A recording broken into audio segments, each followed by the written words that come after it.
વડોદરામાં એક સગીરાનો ગુસ્સો શાંત કરવા અને સ્વભાવ સુધારવા માટે માતા પિતાએ ઘરે પૂજાવિધિ માટે એક પૂજારીને બોલાવ્યો હતો. આ પૂજારી નરેન્દ્ર ભટ્ટે ધાર્મિક વિધિના બહાને અલગ રૂમમાં લઈ જઈ સગીરા પર દુષ્કૃત્ય આચર્યું હતું. પ્રથમ ઘટના બાદ ડરી ગયેલી સગીરાએ બીજી વખત હિંમત દાખવી મિત્રની મદદથી મોબાઈલ કેમેરા ગોઠવી આખી કરતૂત વિડીયોમાં કેપ્ચર કરી લીધી હતી. આ મજબૂત પુરાવા સાથે સગીરાએ પોલીસનો સંપર્ક કરતા પોલીસે તાત્કાલિક આરોપી પૂજારી વિરુદ્ધ પોક્સો હેઠળ ગુનો નોંધી તેની ધરપકડ કરી લીધી છે. પોલીસે માતાપિતાને બાળકો સાથે સંવાદ રાખવા અને દીકરીઓને અન્યાય સામે અવાજ ઉઠાવવા અપીલ કરી છે. સદર બાબત મારી પાસે જે ભોગ બનનાર દીકરી છે એના મિત્ર સાથે આવેલી હતી અને પોલીસને આવીને જાણ કરતા કે મારી સાથે આવું કૃત્ય કરવામાં આવ્યું છે. એ બાબતે અમને ઘટનાની તાસીર આવતા અમે લોકોએ સામેવાળાના મધર ફાધર અને જે આરોપી છે એની પૂછપરછ કરતા અને ખરાઈ કરતા આ ઘટના ધ્યાને આવતા અમે ગુનો દાખલ કર્યો છે.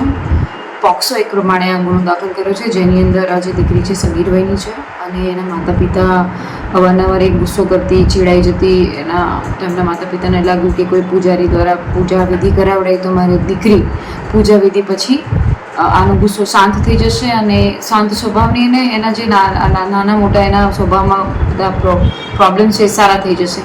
એ બાબતે પછી એના પૂજારીને એના મમ્મી પપ્પાએ જ કીધું હતું કે તમે અમારા ઘરે આવીને દીકરીની પૂજા કરો તો કોઈક એવી વિધિ કરી દો.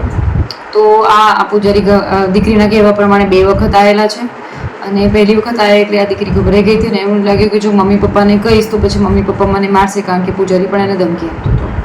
પછી બીજી વખત એને એના મિત્રની મદદથી પછી એણે સંભાવ કેવી પણ રીતે એણે કેમેરા ગોઠવી અને મોબાઈલ કેમેરાથી એણે આ આખી ઘટનાને કેપ્ચર કરી હતી અને પછી એના મિત્રની મદદથી એ અમારી પાસે આવી હતી અને અમે તરત ગુનો નોંધી અને આરોપીની ધરપકડ કરીને એના પ્રમાણે ગુનો નોંધીને પોક્સો 1 કલમ હેઠળ એની અટકાયત કરી છે. મેડમ, શું કહો છો આ દીકરીની હિંમત? કારણ કે જે રીતે એને ખુલ્લીને આવી બહાર આવી વિડીયો પણ ઉતારી લીધો, અન્ય દીકરીઓને શું સલાહ છે? બિલકુલ આ મા બાપ માટે પણ એક લર્નિંગવાળો કિસ્સો છે, દીકરીઓ માટે પણ છે. તમારી સાથે કોઈ આવું કૃત્ય થતું હોય તો તમે ખુલીને બોલો. આવા પિશાચોને, આવા ખોટા માણસોને જેલના સળિયા પાછળ મોકલવા જોઈએ, એમના વિરુદ્ધમાં ગુનો દાખલ થવા જોઈએ. સાથે સાથે જે મા બાપ છે બાળકો સાથે નવી તમારી ટીનેજર જનરેશન છે એમની સાથે હેલ્ધી કમ્યુનિકેશન રાખો, એ તમને કહી શકવા હોવા જોઈએ.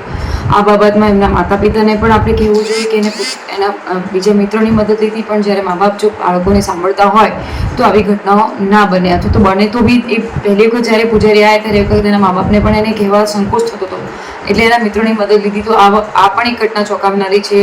આપણે હંમેશા બાળકો સાથે હેલ્ધી કન્વર્ઝેશન રાખવું જોઈએ. આ પૂજારી જે છે એ કોણ છે, કેટલી વર્ષની ઉંમર છે, પરિવારને કઈ રીતે પરિચય થયા?